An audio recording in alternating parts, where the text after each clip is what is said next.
did not flinch. That's the part I keep coming back to. My mother-in-law had just announced in front of 47 people at her annual 4th of July backyard party that my husband had been carrying the weight of this family alone for years.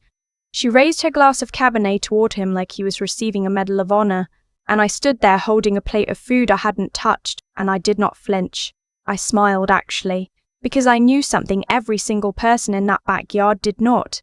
Every mortgage payment on the house they were standing in, mine, the catering company that set up those white linen tables, my corporate card, the Tahoe in the driveway that my father-in-law kept calling our retirement car, registered under my name, insurance paid out of the joint account I funded alone. My husband Nathan had not earned a paycheck in 14 months, but sure, he was carrying the weight.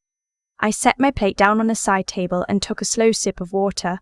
My sister-in-law Brianna caught my eye across the yard and quickly looked away. She knew. She'd been borrowing money from me directly for the past 8 months. 5,000 here, 3,000 there, always with a reason that sounded temporary. A gap between paychecks, a car repair, a deposit for an apartment she never actually moved into. She'd stopped paying me back after the second loan, and I'd stopped asking. That was my first mistake. I want to be honest about that because I think people hear stories like mine and assume the person being taken advantage of is some kind of saint who never saw it coming. That's not me. I saw it. I just kept telling myself a different story, that things would stabilize, that Nathan's consulting work would pick up, that his family would eventually recognize what I was doing and say thank you, even once, even quietly. They never did. I had met Nathan when I was 26 and working as a financial analyst at a mid-size investment firm in Charlotte. He was charismatic and funny and made me feel like the most important person in any room we walked into together. His family was warm in that loud all-at-once way that felt exciting to someone who grew up in a house where dinner was eaten in silence. His mother, Sandra, hugged me the first time we met. His dad, Glenn, called me the smart one, like it was a compliment. What I didn't understand then, what took me years to understand, was that they were not warm to me. They were warm to what I could provide. There's a difference, and it is not subtle once you finally see it. It just takes a long time to see. Nathan and I got married 3 years after we started dating. I was 29. By then I was a senior analyst, making good money, saving aggressively, putting 15% of every paycheck into a brokerage account I had kept in my name only since I was 23 years old. That account was not something I ever discussed with Nathan's family. It was mine, my emergency exit, though I never thought I would need it. The first year of marriage was fine. Nathan was freelancing, making enough to cover his personal expenses, contributing to our joint account. Then his biggest client dropped him. Then the freelance work dried up. Then his mother called to say they were behind on their home equity line of credit and could we help just this once. Just for a month or two while Glenn's knee surgery healed and he got back to work. We helped. Glenn's recovery took 6 months. During those 6 months, I covered their minimum payment 4 times. Nathan kept saying it was temporary. I believed him because I wanted to, and because saying I didn't believe him would have meant saying something true that I wasn't ready to say. Then Brianna's card died. Then her boyfriend moved out and she couldn't cover rent alone. Then Sandra decided she wanted to redo the kitchen. Not the whole thing, she said, just the countertops. And somehow I was the person who got asked whether we could front the cost until they could pay us back from Glenn's pension disbursement that was always 3 months away. I kept his spreadsheet. I am a financial analyst, of course I kept his spreadsheet. By the end of year 2 of our marriage, Nathan's family owed me, personally, $41,000, not counting the joint account contributions I was making alone, not counting the groceries I bought when Sandra hosted holidays, not counting the plane tickets I paid for when we flew home for Christmas, because Nathan's card kept getting declined, and he would look at me in that quiet, helpless way, and I would just hand over mine without making a scene. I did not make scenes. That was my second mistake. Here is what nobody tells you about being the financially stable one in a relationship. It becomes your identity before you realize it's happening. You become the one who handles things, the one who figures it out. And somewhere along the way, the people around you stop seeing it as help and start seeing it as just the way things are. You stop being generous and start being a resource. And resources do not get thanked. Resources get used. Nathan and I had talked about money, really talked, exactly once in 3 years of marriage. I had laid out the numbers, shown him the spreadsheet. He had gotten quiet, and that way he had, where his jaw tightened and he looked at the floor, and then he said that his family had always struggled and I needed to have more compassion, that I was treating them like a transaction, that money wasn't everything. I closed the laptop and said, okay. I should not have said okay. What I should have said was, you are right that money isn't everything, but money is what keeps your mother's lights on. Money is what paid for your sister's security deposit. Money is what you handed your father in a Walgreens parking lot in February when he needed cash for his prescription and you had $12 in your wallet, and you asked me over the phone to Venmo you $300 immediately, and I did it in 45 seconds without asking a single question. So let's talk about what money is and is not, and then let's talk about where mine keeps going. I did not say that. I said, okay. The 4th of July party was the summer of year 3. Nathan had been telling his family apparently that we were investing in some things, which was his way of explaining why we weren't going on vacations or buying new furniture. What he had not told them was that the reason we weren't buying new furniture was that he had not contributed $1 to our joint household account in 5 months. He had also, I discovered 2 weeks before the party, taken out a personal loan for $8,000 to an online lender using our address and my employment information on the application. I found out because the lender called my cell phone to confirm details. I didn't tell Nathan I knew. I sat with it. I thought about it for 14 days, running numbers in my head the way I had been trained to do. Not emotionally, just analytically. What were the liabilities? What were the assets? What was the actual risk exposure here, and what would it take to exit cleanly? By the time I drove to that party, I already knew what I was going to do. Sandra's yard looked beautiful, I'll give her that. String lights across the back fence, a long folding table covered in flag-themed paper tablecloths, a cooler full of White Claw and Bud Light that I'd quietly paid for when Nathan asked me to grab stuff for the party and handed me a grocery list. I stood in that yard and watched Glenn shake hands with their neighbour and Sandra laugh with her book club friends and Brianna take selfies with his sparkler, and I thought, none of them have any idea. Then Sandra tapped her glass and gave her little speech. Nathan has been such a rock for this family, she said, looking right at him with tears actually forming in her eyes. We don't say it enough, but we feel it, the sacrifices he makes for all of us. Nathan put his arm around my shoulder, right on cue, and smiled at the crowd. I excused myself to use the bathroom. I sat on the edge of Sandra's guest bathtub for about 4 minutes. I looked at the towels she had hung. White, fluffy, the ones I'd ordered for her from a home goods site 2 Christmases ago because she had mentioned wanting to refresh the bathroom. I looked at the soap dish. I thought about that personal loan application. I thought about $41,000. I thought about 5 years of OKs. Then I took out my phone and I got to work. First, I called my bank and removed Nathan as a joint account holder.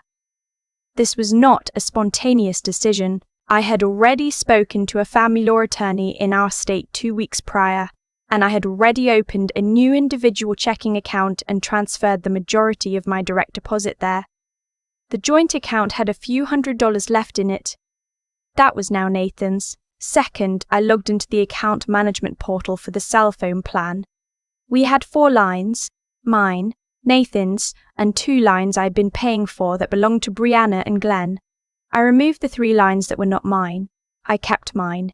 The removal was effective immediately. Third, I sent an email, which I had drafted and saved in my outbox for 12 days, to the lender who had called me. I explained I had not authorized use of my employment information on any loan application, that I was prepared to file a formal dispute, and that I was prepared to buy honest notice in writing as a first step. I had already spoken to my HR department about the unauthorized use of my work details. That conversation was documented. Fourth, I forwarded the spreadsheet, $41,000, every transaction itemized, every date, every description, to an email address I had set up specifically for this purpose, along with a short note that I had written carefully. It said simply that I was formally requesting repayment of the documented amounts, that I understood repayment in full might not be immediate, and that I was open to discussing a structured arrangement, but that the loans were no longer something I was willing to carry in silence. I sent that email to Nathan's personal address. And Sandra's, and Brianna's. I washed my hands, dried them on one of my Christmas towels, and walked back outside. The fireworks started around 9. I stood at the edge of the yard and watched them go up over the tree line. Nathan came and stood next to me and put his hand on my back and said the display was good this year. I said it was. We stood there like that for probably 3 minutes before his phone buzzed. He looked at the screen. I watched his face change. He walked away from me fast, toward the side gate, and I heard him say, "What is this?" in a low voice before the gate clicked shut behind him. Then I heard Sandra, across the yard, say, hold on," and I saw her squinting at her phone screen in the dark. Brianna, who had been sitting at the table with a white claw, suddenly stood up and walked towards Sandra with her own phone out. I stayed where I was. Glenn asked me if I wanted a burger. I said no thank you, I was about to head out. He said it was early. I said I was a little tired. He said okay, and that was the last normal conversation I had with any of them. I drove home alone. Nathan did not come home that night. He called me 11 times between 10 p.m. and 1 in the morning, and I let every call go to voicemail, and then I turned my phone face down on the nightstand and went to sleep. I had a 7 a.m. call with a client the next morning, and I was not going to be tired for it. He came home the following afternoon. He had clearly not slept. He sat down across from me at the kitchen table and said, "You went nuclear." I said I asked to be repaid. He said his family was blindsided, that they didn't know things had been so bad, that Sandra was crying, that his dad felt humiliated, that Brianna was furious. I said, "Tell me more about how they're feeling." He went quiet. I told him that I had discovered the loan application. I told him the name of the lender and the date of the call and the amount. I watched him try to find a version of the story where that was explainable, and I watched him fail to find it. He said he had been going to tell me. He said he just needed to figure out how to say it. He said he was embarrassed. I told him I understood being embarrassed. I had been embarrassed for 3 years every time someone asked me how things were going, and I said fine. He asked me what I wanted. I told him I wanted a legal separation. I had already retained an attorney. I handed him the name and number of a legal aid organization that offered free consultations, because I am not a person who does things without considering the next step. He stared at the paper. He said, "I didn't think you'd actually do it." I said I knew. The separation was filed within 30 days. The divorce was finalized 8 months later. My attorney was excellent, because I'd kept records of every single financial transaction over 3 years, every Venmo, every bank transfer, every credit card charge I could document. I was able to demonstrate clearly what had come from my separate property and what had not. The $41,000 was not recoverable in full, but a portion was addressed in the settlement in a way I was satisfied with. Sandra called me twice during the divorce proceedings. The first time she called to tell me I was destroying her family. I let her finish, and then I said I had not been the one making decisions that put her family in this position, and I wished her well, and I ended the call. The second time she called to ask if I would consider dropping the loan dispute because it was going to create problems for Nathan with his credit. I told her Nathan's credit was Nathan's concern and mine was no longer my jurisdiction. She did not call a third time. Brianna texted me 3 months after the separation. The text said simply, "I always knew you thought you were better than us." I read it once and did not respond. Glenn never contacted me. I think he was ashamed, which is the only thing I can say in his favor. The apartment I moved into after Nathan and I separated was small. 1 bedroom, 3rd floor, a view of a parking garage. I had gotten used to a house, to space, to the feeling of having room. That first month in the apartment, I would sometimes walk from the kitchen to the bedroom and feel how short the distance was and sit down on the edge of my bed and just breathe. But the rent was mine. The utility bills were mine. The name on every account, every subscription, every invoice. Mine. There was nobody I needed to explain a purchase to. There was nobody's phone plan I was managing. There was nobody expecting me to handle things. I want to be clear about something, because I know how these stories usually go. This is not a story about how I got everything I deserved and my ex-husband ended up miserable and his family fell apart and I walked away perfectly whole. Nathan did have to deal with the loan dispute. It was not a clean situation, and his credit took a hit. Sandra and Glenn had to refinance their home equity line on worse terms because the payment structure I had been quietly supporting was no longer there. Brianna went back to her hometown for a while. Those are real consequences, and real people had to live with them. I also had to live with some things. There are nights when I go over old texts, old emails, and I see moments where I could have said something different, drawn a line earlier, been less willing to absorb the cost of other people's choices. I did not do that. I said okay when I should have said no. I kept a spreadsheet when I should have started the conversation. That is on me, and I've had to sit with it. But here is what I know.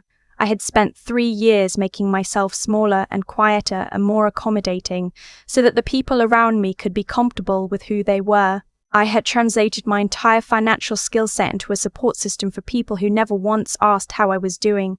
And the moment I stopped, the moment I handed over a spreadsheet instead of another payment, I was the one who had gone nuclear. I think about Sandra's toast sometimes, about Nathan standing there with his arm around my shoulder while she talked about his sacrifices, about 47 people raising their glasses. I think about sitting on the edge of that bathtub, looking at my towels, and then I think about driving home alone that night, windows down, the sound of distant fireworks still going off somewhere behind me, and the feeling in my chest that I had not felt in 3 years. It felt like oxygen. I have a different apartment now. Bigger, better light, a balcony where I drink my coffee in the morning. I got a promotion 8 months after the divorce was finalized. I have rebuilt my savings to a place I feel good about. I still keep a spreadsheet because I am still a financial analyst and old habits do not die. But this spreadsheet is different. It tracks assets only, nothing owed, nothing borrowed, nothing handed over in a Walgreens parking lot on a cold night in February to someone who never said thank you. Just mine, just forward, just clean. I have thought a lot about the word okay since all of this happened. It is such a small word. 2 letters, 1 syllable, nothing to it on the surface. But I said it so many times over those 3 years, to Nathan, to Sandra, to situations I knew were wrong the moment they were happening, that it became its own kind of decision. Every okay I gave was a vote for the way things were, and the way things were was not sustainable and was not fair, and was not, if I'm being honest, something I ever actually agreed to. I just kept saying okay until the weight of it was $41,000 in a loan application I didn't sign. Here's what I've come to understand. The choices people make don't disappear just because nobody names them out loud. Nathan chose every month not to contribute. Sandra chose to give that toast. Brianna chose to stop repaying. Those were not things that happened to them. They were things they did, consistently over time. And my choices, to absorb it, to stay quiet, to keep the spreadsheet but never open it at the table, those were mine. Cause and effect doesn't care about intentions. It doesn't care that Nathan was embarrassed or that Sandra genuinely believed her son was holding things together. It just moves forward at exactly the speed of what you actually do. What I did eventually was stop saying okay. And the thing about that, the thing nobody tells you before you do it, is that it doesn't feel like power in the moment. It feels like grief. Sitting in that guest bathroom looking at towels I had ordered for a woman who would later tell me I was destroying her family, I didn't feel strong, her family. I felt tired in a way that had been building for years and had finally run out of room. The decision I made wasn't brave. It was just the only thing left that was honest. That's what I want to say about integrity. If I can call it that without sounding like a motivational poster, it is almost never dramatic. It is usually just the quiet decision to stop pretending something is fine when it isn't. To stop lending money you know won't come back and calling it generosity. To stop performing stability for people who have never once asked how you're actually doing. The ethical thing and the intelligent thing and the hard thing were all the same thing in my situation, and they all looked like a spreadsheet and a saved draft and a drive home alone on the 4th of July. I am not the same person I was when I said okay the first time. I don't think I could go back to being her even if I wanted to. She was trying so hard to be accommodating that she forgot accommodating is only a virtue when it's reciprocal. When it only moves in one direction, it has a different name. Vanessa figured that out later than she should have, but she figured it out, and she kept the towels.